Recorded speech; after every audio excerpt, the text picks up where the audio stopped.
सभी भाई बंधु को प्रणाम है, नमस्कार है। कैसे हैं दोस्त? उम्मीद करते हैं सभी लोग अच्छे होंगे, स्वस्थ होंगे, तंदुरुस्त होंगे, मस्त होंगे और अपनी अपनी तैयारी में एकदम व्यस्त होंगे। आइए आज मैं कुछ बातें करता हूं आप लोगों से। यहां हमने लिखा ग्रुप डी में सफल होने का आखिरी गुरु मंत्र आज मैं बताऊंगा। आज मैं ये नहीं बताऊंगा कि रीजनिंग को आप कैसे इंप्रूवमेंट करेंगे, मैं ये भी नहीं बताऊंगा कि कैसे अच्छा स्कोर करेंगे, क्योंकि वो आप करते हैं। इस रीजनिंग अगर ग्रुप डी के एग्जाम में आते हैं, आते ही हैं, आएंगे ही आएंगे, तो आप उसमें से कोई 22, कोई 23, कोई 24, कोई 25, कोई 26 तक बना लेते हैं। तो कहिएगा सर आप बताएंगे क्या?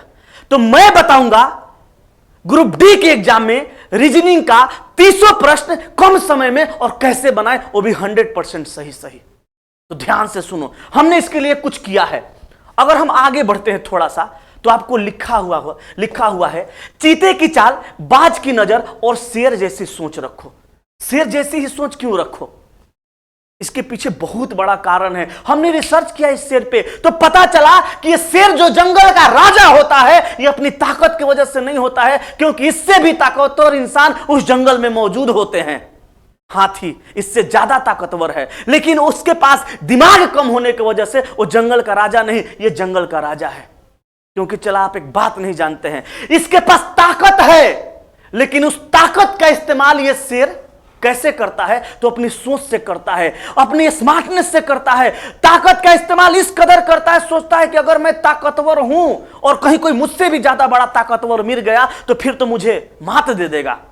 भर दिन मान में रहता है, एक बार निकलता है, दहाड़ता है जोर से, और दहाड़ने के बाद एक रास्ते से जाता है, शिकार करता है, और आप अगर गौर फरमाइएगा, कभी देखिएगा तो पता चलेगा उसी रास्ते से वापस आ जाता है। शेर जिस रास्ते से जाता है उसी रास्ते से वापस क्यों आता है? क्योंकि उसे पता रहता है कि जिस रास्ता से मैं आया हूं वो रास्ता साफ सुथरा मैं करके आया हूं, उस रास्ते से सारे डिस्टर्बेंस एलिमेंट्स जा चुके होंगे मेरी डर से, और मैं उसी रास्ते से वापस चला जाऊंगा।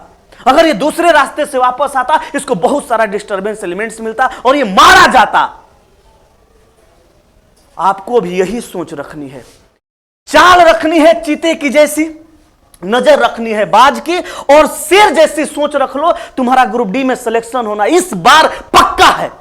कहोगे सर क्या करेंगे, क्या करें सर ग्रुप डी के लिए, जल्दी बताइए। तो थोड़ा सा बस आगे बढ़ जाओ, मैं बात करता हूं जरा रीजनिंग का, क्योंकि भाई मैं रीजनिंग का एक्सपर्ट हूं, तो रीजनिंग के बारे में बेहतर बताऊंगा। बाकी शिक्षक लोग आपको समझाते रहेंगे क्या करना है, कैसे करना है।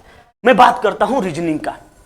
गौर फरमाइएगा, रीजनिंग 3 पार्टों में बांटा होता है। ये भारत का बच्चा जानता है। Verbal reasoning, non verbal reasoning और एनालिटिकल रीजनिंग। आप अगर सेट उठा करके देखेंगे, आप अगर बहुत सारा सेट का एनालिसिस करेंगे, तो आपको पता चलेगा वर्बल रीजनिंग से एग्जाम में 18 से 20 प्रश्न पूछे जा रहे हैं, नॉन वर्बल से 4 से 6 प्रश्न पूछे जा रहे हैं, और एनालिटिकल से भी 4 से 6 प्रश्न पूछे जा रहे हैं। यानी कुल क्वेश्चन की संख्या 30 होंगी। ये सभी लोगों को पता है। ठीक है सर, तो आप बता क्या रहे हैं? मैं आपको यह बता रहा हूं कि आप जितना पढ़ चुके हैं उतना ही पढ़िए, ज्यादा पढ़ने की अब जरूरत ही नहीं है। सर कैसा बात कर रहे हैं? एकदम सही बात है। आप रीजनिंग जितना ज्यादा पढ़ लिए हैं, बस उतना ही पढ़ना है। आप याद करिए, पिछला बार आपने 80 अटेम्प्ट किया था और आपका बोर्ड का 65 कट ऑफ गया था, फिर भी आपकी रिजल्ट नहीं हुई थी। क्यों?